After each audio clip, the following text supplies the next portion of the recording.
80 годишнината од кодификацијата на македонскиот стандарден јазик. Председателката Гордана Силјановска-Давкова ќе се обрати на Свечената академија по повод 80 годишнината од кодификацијата на македонскиот стандарден јазик, која што под нејзино покровителство ќе се организира во Македонската академија на науките и уметностите.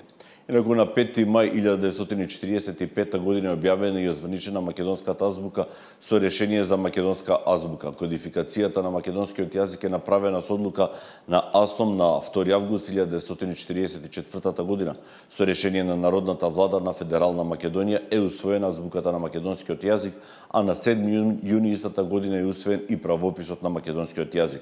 Потоа следуваат и основоположничките дела на великанот на македонскиот јазик и науката за јазикот Блаже Конески.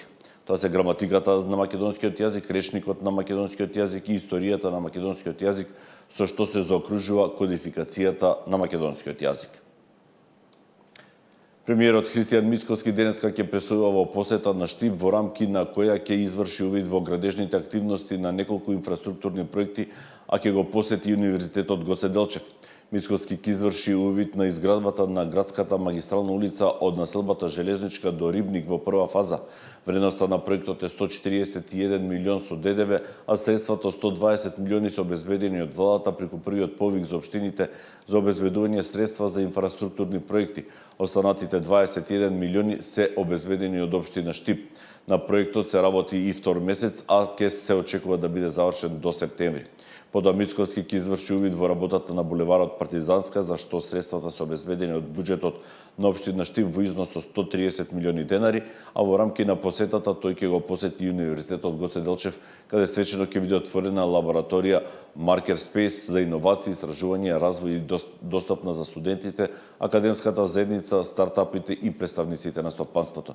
Според агендата, премиерот ќе посети општина Карбенци, каде ќе изврши увид во градежните активности за асфалтирање на сервисна улица во село Тиринци од унгарскиот кредит во висина од 9,2 милиони денари, а остатокот е кофинансирање од општината.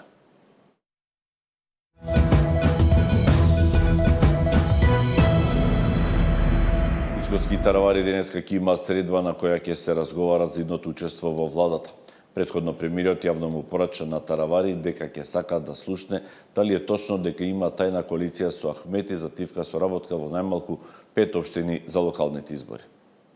На состанокот ќе треба да се пресече дали Таравари останува во владата или ќе замине во опозиција, откако најави самостоен настап на локалните избори, но и неговите доскорешни партнери Меджитика Сами Ибрахими ја формираа партијата Вреди без него. И на таа средба јасно сакам да слушнам став кој што и медиумите ќе го слушнат ставот, дали е точно дека има договор помеѓу партијата на господинот Арбен Таравари и Демократската унија за интеграција, дека во најмалку 5 или 6 општини, да не ги шпекулирам имињата, каде што тој ќе извади кандидати, Демократската унија за интеграција нема да извади своји кандидати за градоначалници, што прво значи себе понижување како политичка партија, а второ дека Тивко ќе го поддржува. Тоа е за мене неприфатливо како председател на влада.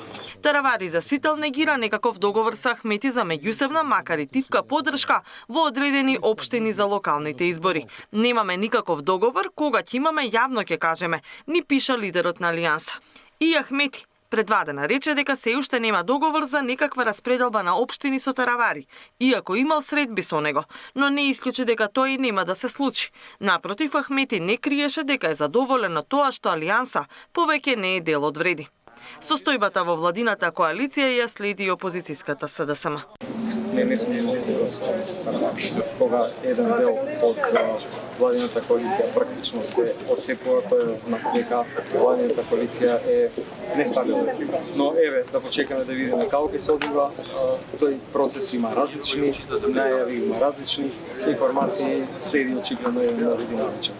До сега албанската владина коалиција Вреди броеше 14 пратеника. Од нив Таравари располага со 5 мина. По формирањето на партијата Вреди, Касами веќе најави дека останатите 9 пратеници ќе формираат нова група со нов координатор во парламентот.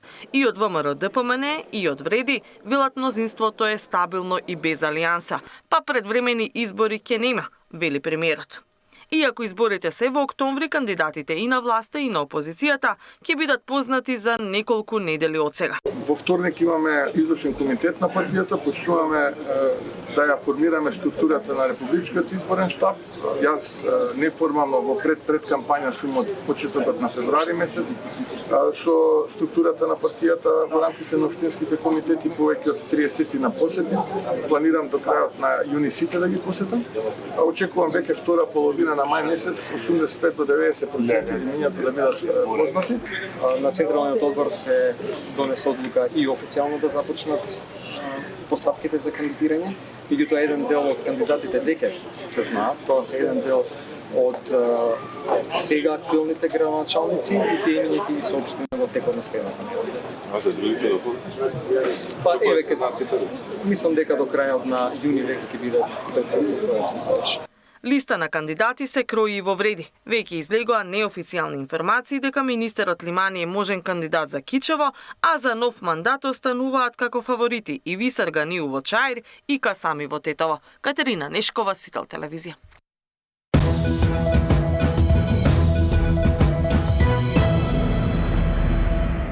Во продолжение следуваат